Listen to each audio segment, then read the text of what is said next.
Hey, Phil here. I hope you guys are having a great day or evening whenever you're watching this. So what I'm going to do now is I'm going to dive into Rock and Roll by Led Zeppelin. And I wanted to kind of talk through some of this because for the most part I do exactly what Page does. But remember, the studio version has actually at sometimes three guitar parts that are part of the rhythm. And when Page does it live, obviously he doesn't have all that instrumentation, so he makes modifications. And we can talk about those modifications. We can also talk about other options that you could consider as far as executing it. I'm going to mainly focus on how I've done it over the years. I've played this song ever since I was a teenager, and so that is going to be the primary version that I'm going to talk about. And I do make a couple...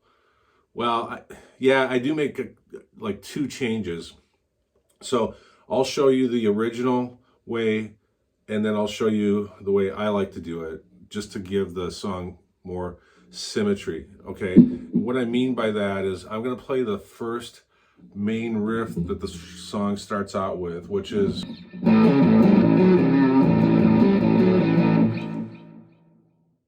So that's how I do it. That's the first riff there. Page,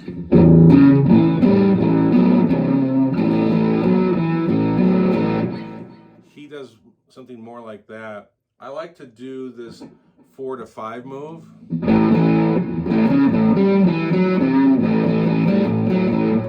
And the reason I like to do that is because I just think it has more of a livelier sound to it.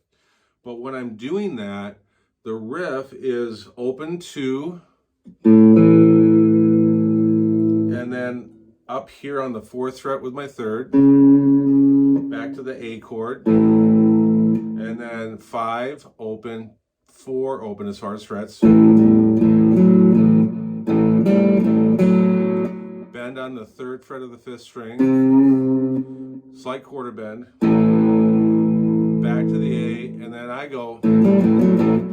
So again, if I do it slowly, so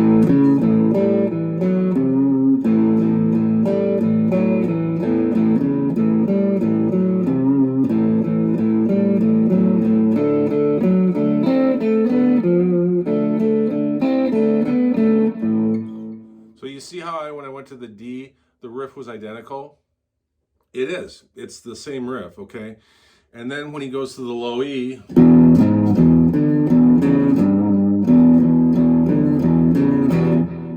there it is again, okay? And that's the core of that section, which is used throughout the song, okay? Then the section that Page plays when Robert Plant comes in to sing is a bend on the low E string using the A chord afterwards, and then he bends on the A string and goes to the D chord afterwards. And again, this is on the 3rd fret that he makes these bends. So he has this.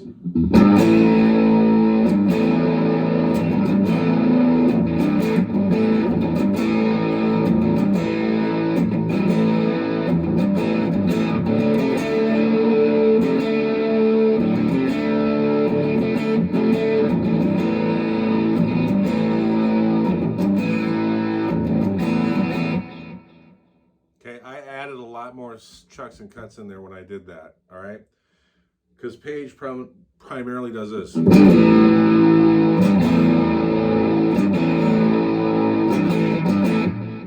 Okay, I like doing a little bit more.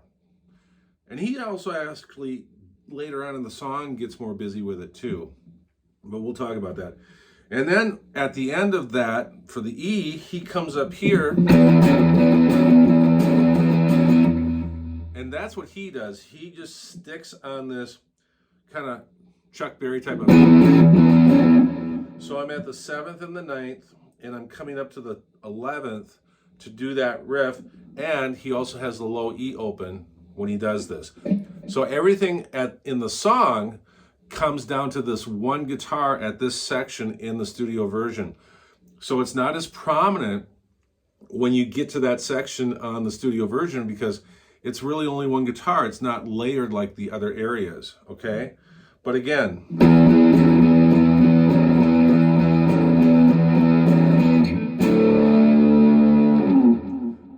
back to the 5 and 7 on the A and the D string for frets for a D chord, okay? Now, I'm just gonna throw this in here. I like to do this. You don't have to do this, but I like to mimic what was done here up here by going and doing this.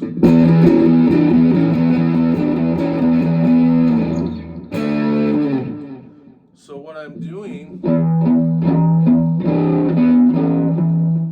me turn this down. So I'm going,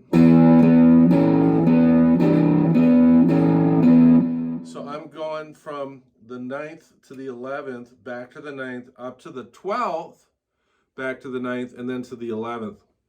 I just think that phrase, doing it that way, gives what I did here more symmetry. Is that what Page does? No. And if you're a guitar purist, please don't beat me up. It's just the way I enjoy playing this song, okay? Again, here's the way that he plays it, which is simpler than me doing that kind of a riff.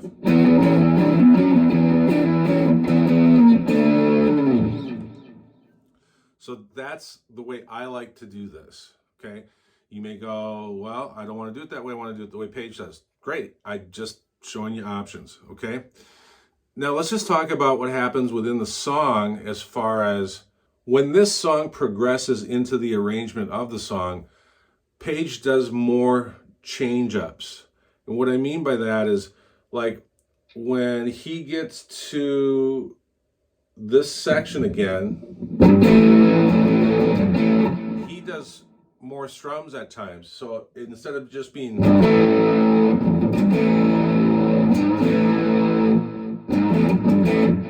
I like to do that, and Page does more of, in the studio version, especially when it gets to the D.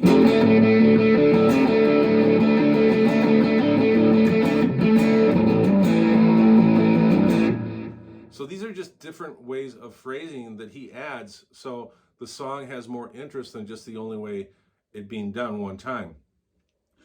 I do that sometimes, and just think about it this way. If you play this song in a band night after night at gigs, you're probably going to want to mix it up a little bit. You don't want to do it exactly the same way. So that's why I'm showing you these variances or different types of approaches. So that really covers the core of this song. And so what I'm going to do now is I'm going to cover the majority of the intro. Well, I'll cover all the intro, and then I'll get into where Plant sings, and I'm only going to do one of each of these, right? So we'll do the intro, we'll do what happens when Plant sings, and then we'll go back to the original intro riff, but now we're into the song, and that just shows the progression. As far as knowing how the different riffs work in here, by me playing this way, it'll show you how I'm doing down and up strokes, okay? Which is similar to what Plant does, but not saying it's exactly. There's two other things I want to tackle in this as well, and one is the guitar riff that happens at the beginning of the song, but happens later in the song, but not the full riff. And that is when he does this, and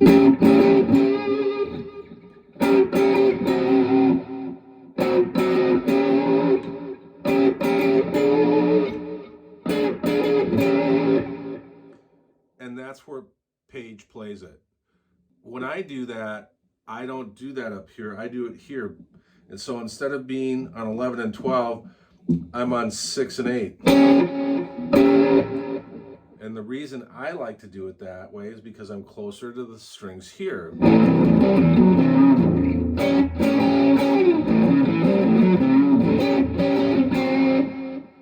See how it just makes it easier to jump? And I like it down here because it has more of a bite. But again, that riff, if I'm doing it here, gives me 6 and 8, back to 5 and 7, back to 6 and 8,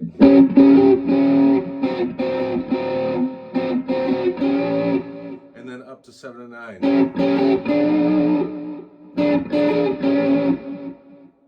Page does it up here.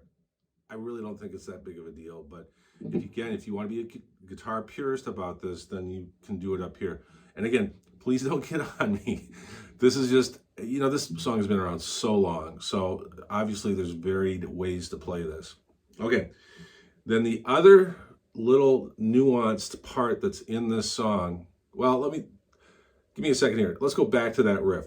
That riff does occur later on in the song. It's buried down in, but you'll hear it. And when you do, they primarily just hang on this. And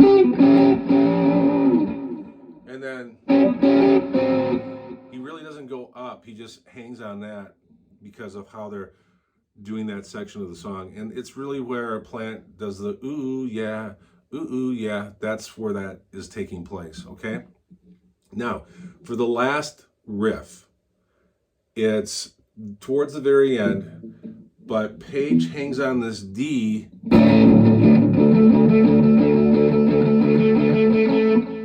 and then in comes this riff. So it's like that, okay? And what the riff is, it's a slide from the 3rd fret to the 4th fret on the 4th string, back to the 2nd fret of the 3rd string, or the G string, and this is an A. Then he goes back to the 4th fret, F sharp, on the 4th string. Then he hits it open D. Now he does the exact same thing, just on the next lower strings. So now this is on strings 5 and 4. So that's a C to C sharp slide. That's an E on the 2nd fret of the 4th string, back to the C sharp 4th fret of the A string, and then open. So again, the riff is in total, slow down.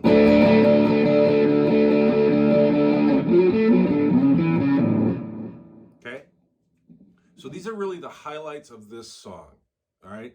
And so what I'm going to do now is I'm going to play, again, the main intro into where Plant sings, and I'm going to get some of that in there, all right? I'm going to play it as if I have another guitar player. So the other guitar player is going to take up this. If you're the only guitar player and you want to do that, all I could say is learn both the parts and go watch live versions of them playing on YouTube, because you'll learn it that way, all right? Every band I've been in that does this stuff, there's always 2 guitar players, so it's never been an issue. But I want to play this slowly now so you can watch my right and left hand work together as I play this. All right, so here we go. I'm going to play it kind of slow, and then what I'll do probably in my video editing is try to slow it down even more so you can watch it and study it. So here we go. Here's Rock and Roll.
From there. So I don't know if you noticed this, but when I went up here, I did it the way Paige did it, okay? Because I wanted you to be able to look at it that way. So now I'm going to do it more the way that I do it, and I have a little bit more I just get a little bit more active in how I'm playing it when I do this. Okay? So, here we go.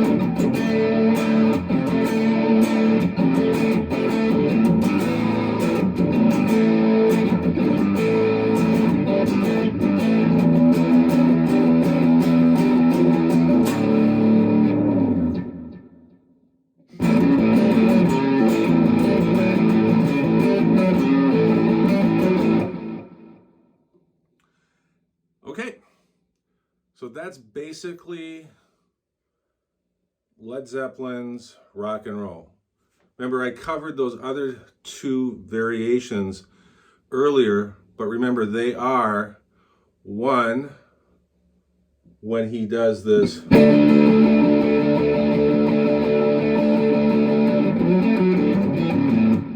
riff towards the end. And then the other thing that I talked about was how he does this up here. That's where Paige plays it. This is where I like to play it. So those are just the variations of it, all right? I hope that helps. I hope it gives you tools to work with to get this song down. And thanks for watching.